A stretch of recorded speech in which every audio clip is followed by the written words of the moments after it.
गरीब लड़के के 3 सवाल।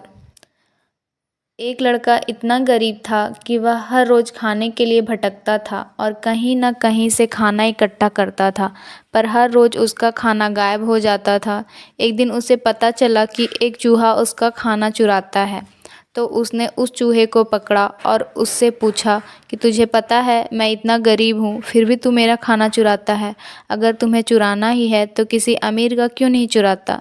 तो वह चूहा बोला कि तेरी किस्मत में जो कुछ चीज़ें लिखी है तुम्हें वही मिलेगा, भले तू कितनी भी कोशिश कर ले, भले तू कितना भी धन इकट्ठा कर ले, उसे अपने पास नहीं रख सकता।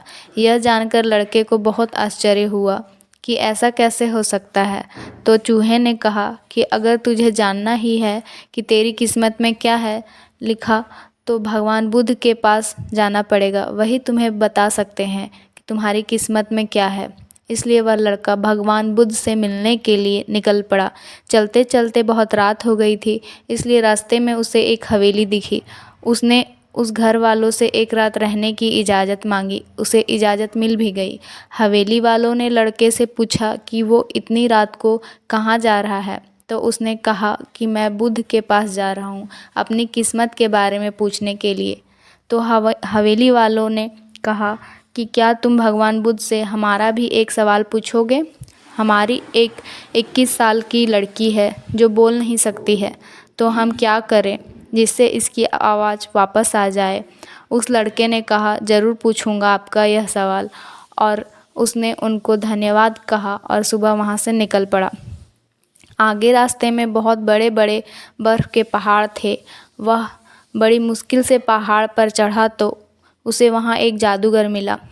उसने उस लड़के से पूछा कि वह कहाँ जा रहा है, तो उसने कहा कि भगवान बुद्ध के पास जा रहा हूँ अपनी किस्मत के बारे में पूछने के लिए।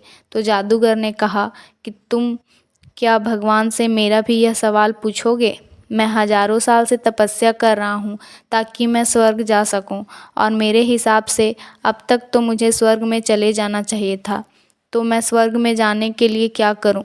लड़के ने कहा कि ठीक है, मैं आपका सवाल बुद्ध से ज़रूर पूछूंगा। उस जादूगर के पास एक छड़ी थी।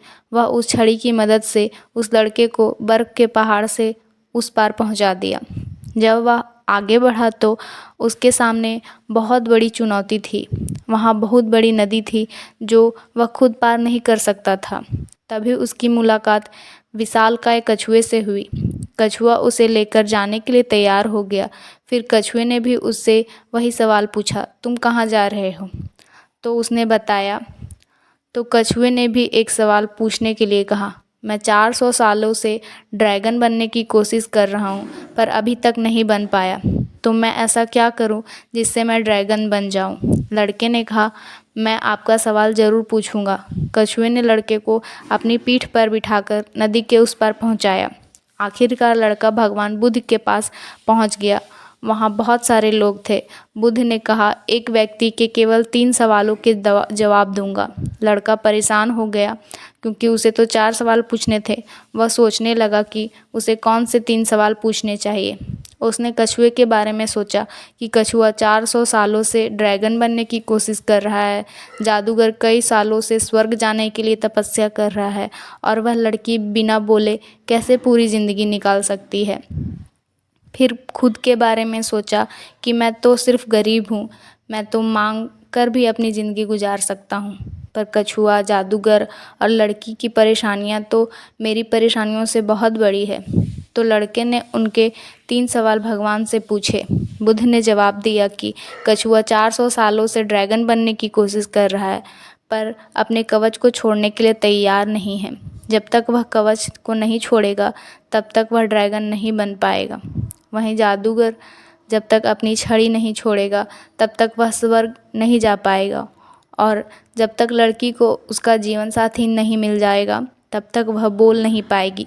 यह सब सुनकर लड़का वापस कछुए के पास गया और उसे सब कुछ बताया। तो कछुए ने अपना कवच निकाल दिया। वह जैसे ही कवच निकाला उसमें से कीमती मोती निकले। वह मोती कछुए ने लड़के को दे दिए। वह ड्रैगन बन गया। फिर जादूगर के पास गया और सारी बात बताई। तो जादूगर ने अपनी जादू की छड़ी लड़के को दे दी और वह स्वर्ग में चला गया। उसके बाद लड़का उस हवेली में गया जहाँ उसने रात गुजारी थी। जब वह वहाँ गया और सारी बात उन घरवालों को बताई तो उन्होंने उस लड़की की शादी उस लड़के से करवा दी। तो लड़की बोलने लगी, इस तरह लड़के को पैसा, पावर और एक खूबसूरत जीवन साथी मिल गई। जीवन में कुछ पाने के लिए कुछ देना पड़ता है।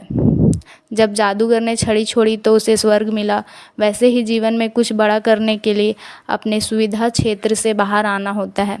पानी का जहाज सबसे ज़्यादा किनारे पर होता है, पर जहाज किनारे के लिए नहीं बना है, वह बीच समुद्र में लहरों को चीरता हुआ आगे बढ़ने के लिए बना है। इसलिए जीवन में कुछ बड़ा करने के लिए रिस्क तो लेना पड़ता है। Thank you.